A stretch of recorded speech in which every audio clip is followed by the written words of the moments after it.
Lah kok ting gruduk. Tak kira kawula karang kadempel tole ndara ndaramu lancur-lancur Pandhawa. Padha rawuh tekan kene Nala Gareng. Waduh. Ndara Wisanggeni, Ndara Antasena, Ndara Abimanyu, Ndara Garukaca, Ndara Antarjatra padha rawuh mrene. Wah, gong lho. Ki lho rasa tresnani Ndara-ndara karo bapak. Ndara Wisanggeni, Ndara Antarja, Ndara Garukaca, Ndara Abimanyu, Ndara Antarja tekan kene. Ketuane mesti ngarep Dewi ya, Tru. Cilik ning gleleng. Ha iya.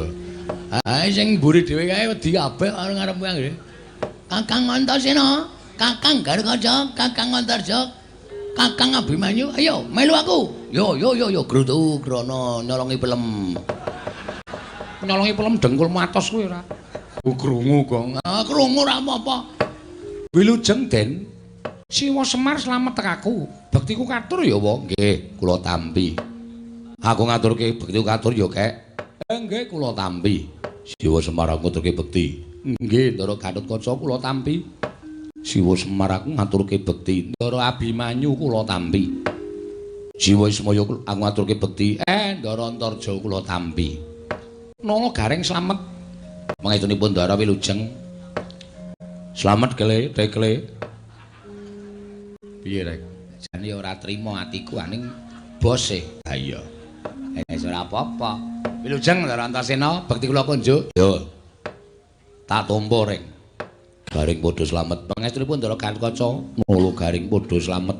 Pangestunipun Ndara Abimanyu Wilujeng, Nala Garing padha slamet.